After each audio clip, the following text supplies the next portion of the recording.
Bill Nye is going to debate another idiot here on David Gregory's show. This time it's about climate change. This is Republican Representative Marsha Blackburn making a fool of herself. You have to do. Let's say everything that Bill says is wrong is wrong. Let's just say that. Then you say, what are you going to do about it? What would the policy be?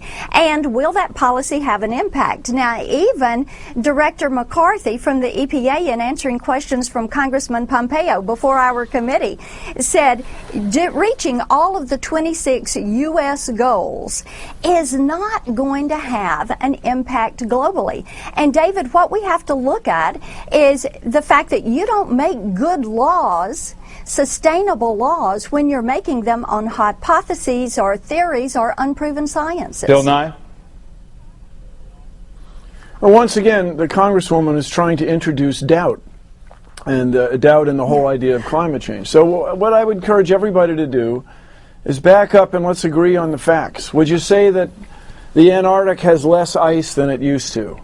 When you asserted, Congresswoman, that a change from 320 to 400 parts per million is insignificant, my goodness, that's 30%. I mean, that's an enormous change, and it's changing the world, and that's just over the last few decades.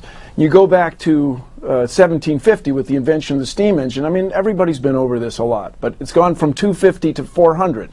There is no debate in the scientific community.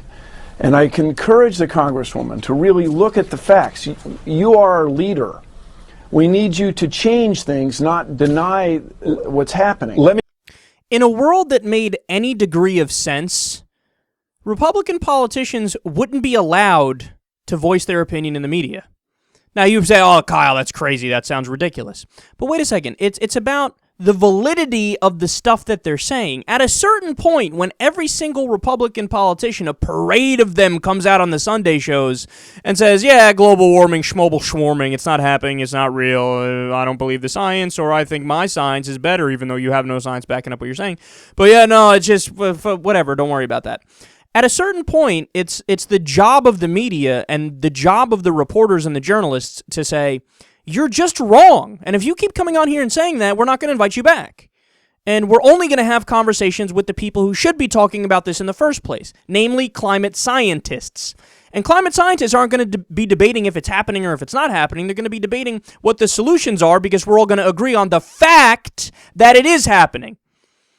But of course, we have to live in a world where you have to play patty cakes with the idiots, and you have to tell them everybody's opinion is equally valid, and there's two sides to every debate. And after the break, we'll be talking about, where do babies come from? Do they come from the stork, or do they come from reproduction? That's not a proposition that's open to discussion. Same thing at this point with climate change. In 1996, you could have had that debate. Today, you can't have that debate. And also, she just said to Bill Nye, the science guy, that he's basing his science on unproven sciences. Because who would know better than a Tennessee Republican as to what's really going on with science? I mean, it's just embarrassing, man. I mean, another argument she used there is, well, the world is acting shitty, and so should we. We don't want to actually clean up our act, because if India and China don't clean up their act, it might not make that much of a difference. That's that old argument, you know? That's like a little toddler saying to the mother, well, David punched Craig in the face, so, well, I mean, I just kicked him in the shin. What? He acted shitty. I guess I can act shitty too, right? Is that an argument?